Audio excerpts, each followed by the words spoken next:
Hola, soy Iván Carrillo, bienvenido a Los Observadores, el espacio para compartir lo sorprendente que hay en el mundo. Solo el 1% de nuestra percepción tiene su origen en información objetiva. El 99% restante es una construcción de nuestro cerebro. Así lo afirma la neurocientífica española Susana Martínez Conde, especialista en ilusiones visuales, quien nos habla de los complejos mecanismos que utiliza nuestro cerebro para engañarnos y así subsanar sus deficiencias técnicas. Esto es Los Observadores.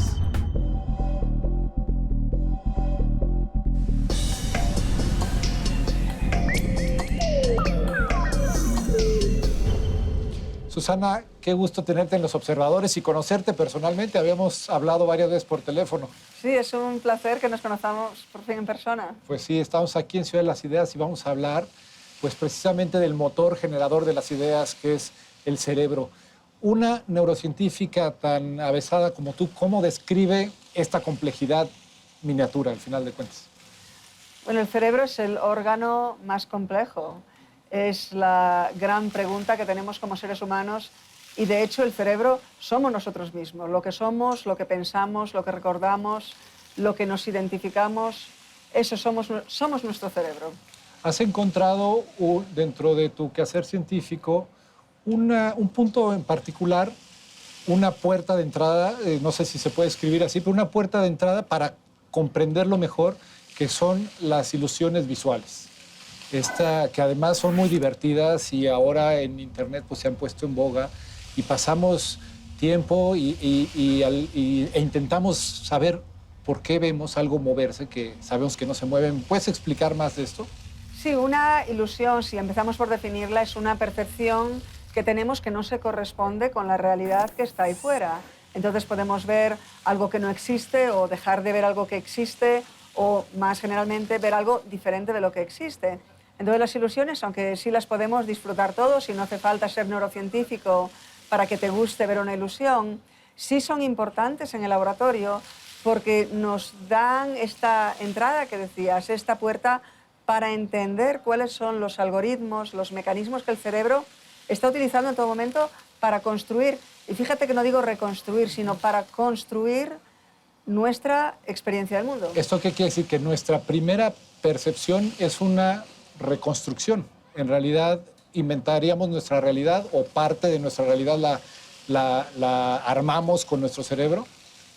Nunca reconstruimos el mundo. Eso no sería ni siquiera útil, el reconstruir la realidad tal como es detalle por detalle, porque supondría una cantidad de recursos metabólicos que no tenemos y no tenemos la maquinaria neural para procesar todo ese lujo de detalles. Entonces, lo que realmente hace nuestro cerebro y nuestros diferentes sistemas sensoriales, sea el visual, el táctil, solamente muestreamos pequeñitos detalles del mundo y luego con esa mínima información que nos llega, las diferentes áreas de procesamiento cerebral van haciendo inferencias y, en una palabra, rellenando huecos. Así que inventamos más de la información que nos llega de fuera. Como creo que queda muy clara la idea, tomamos una muestra y a partir de eso el cerebro interpreta, infiere, construye. Dame un ejemplo, por ejemplo, esta forma. Yo aquí tengo un rectángulo negro en esto. Mi cerebro, ¿cómo interpreta y cómo construye a partir de esta forma? Pues cuando vemos un rectángulo o cualquier forma geométrica que sea un sólido como este, lo primero que hay que tener en cuenta es que todo el interior del objeto está construido por nuestro cerebro. Las neuronas de nuestra corteza visual primaria, la llamamos el área V1, tiene el tamaño de una tarjeta de crédito y está aquí en la parte de atrás de la cabeza. Estas Muy neuronas, elocuente el ejemplo, por cierto. Sí. Estas neuronas solo ven los bordes de los objetos, solo ven el contorno, como si fuera una caricatura, vamos a decir. Y luego son neuronas de áreas subsiguientes de procesamiento de la información visual que van utilizando la información de los bordes para rellenar los centros. Al final estamos viendo ese marco, como dices, y el cerebro dice, ok, ya entendí, es un rectángulo. Ya entendí que no es un rectángulo vacío, sino lleno. Si habláramos en porcentajes, ¿cuánto estamos adquiriendo como percepción de lo real, si así se puede llamar, y cuánto está contribuyendo nuestro cerebro a esa construcción? Es difícil cuantificar, pero una aproximación podría ser que estamos muestreando un 1% de nuestra percepción y nuestro cerebro está infiriendo, rellenando el 99, o sea, y construyendo el 99. Pensé que me dirías 50%, 50%. En realidad, el cerebro es un órgano que va tomando muy pequeñas dosis. Muy pequeñas dosis, sí. A través de los sentidos.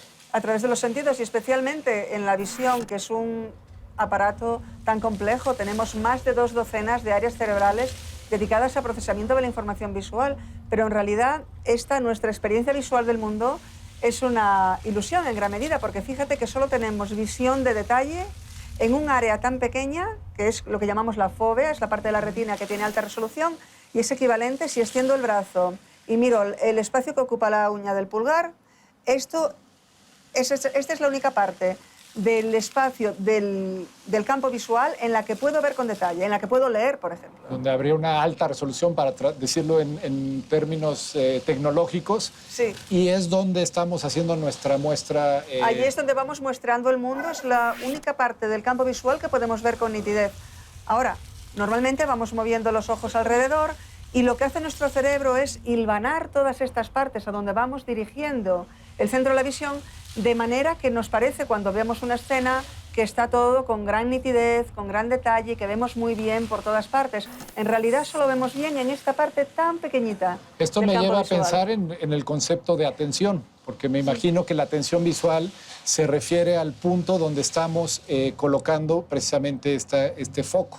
Efectivamente, son dos mecanismos diferentes. Estamos limitados en nuestra capacidad de procesamiento porque, por ejemplo, ya hay limitaciones que nos vienen desde la entrada sensorial, que es en la retina. Date cuenta, aparte de lo que te decía del área de la pequeña resolución, esto también viene dado, en parte, si simplemente cuentas los cables, vamos a decir, las fibras nerviosas que abandonan el ojo y constituyen el nervio óptico que lleva la información visual a la corteza, pasando por el tálamo. Tenemos 1 millón de fibras que abandonan cada ojo en el nervio óptico. Esto, si lo consideramos como si hablásemos de una cámara de fotos con 1 millón de píxeles, esto no es nada hoy en día. Y sin embargo, la experiencia visual que tenemos es muchísimo mejor que la de la mejor cámara fotográfica que podamos tener hoy en día. Y todo esto es por el rellenado. Lo que habla, sí, de la construcción a la que te refieres. Efectivamente. Y ahora, eso por un lado, eso ya nos viene de la entrada sensorial. Pero lo que tú hablabas de la atención, eso viene de arriba hacia abajo. O sea, tenemos las limitaciones de abajo hacia arriba y la atención es de arriba hacia abajo. La atención hace que podamos concentrar nuestro procesamiento visual o de los otros sentidos en un área muy concreta, muy determinada. ¿Pero qué hace la atención? La atención no resalta esa pequeña área del campo visual. Lo que hace la atención es bloquear, suprimir todo aquello que no es relevante, que no queremos prestar atención. Estímulos que sobran. Claro, la atención suprime. Entonces, entre que ya no vemos bien en la periferia de la visión, porque no tenemos no tenemos alta resolución visual, y por otro lado, la atención lo va bloqueando, nos quedamos con muy poca información que realmente estamos percibiendo de la realidad y no inventando. Es increíble. Y bueno, todo esto, ¿cómo aplica en estas ilusiones visuales? Que además es una ilusión, aquí, valga la redundancia, o hay un placer, cuando uno las observa, hay como una especie de placer. ¿El cerebro se estimula y eso puede ser placentero o es una ilusión de mi parte? Bueno, en cierto sentido, toda experiencia es ilusoria en el sentido de que no tiene experimentemos placer o alegría o tristeza. Eso no tiene una realidad física correspondiente, es algo que nuestro cerebro genera. Así que pues quizás las emociones son ilusorias en ese sentido, pero con respecto a las ilusiones visuales, yo creo que son especiales no solo porque son herramientas que nos permiten entender mejor cómo funciona el cerebro, pero también, especialmente hoy en día, contienen un gran elemento artístico y estamos viendo que los creadores de las ilusiones que se hacen, que se siguen haciendo en todo momento, vienen algunas ilusiones por parte de artistas que están interesados y ya conocen mucho más sobre la ciencia de la visión, y también vemos que científicos que crean ilusiones pero quieren añadirles un componente artístico que sea estético y que sea agradable.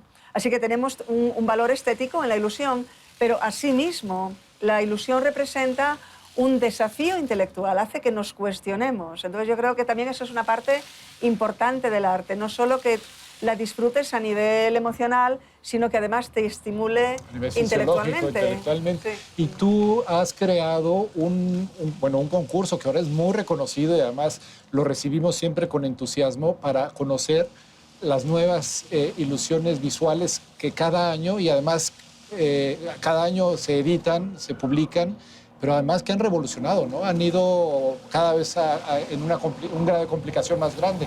Háblame de esta experiencia, ¿para qué lo crearon y cuáles han sido los resultados y la experiencia? Muchas gracias. Pues el concurso es el concurso a la mejor ilusión visual del año, Best Illusion of the Year Contest, y estamos en estos momentos preparando la edición número 12.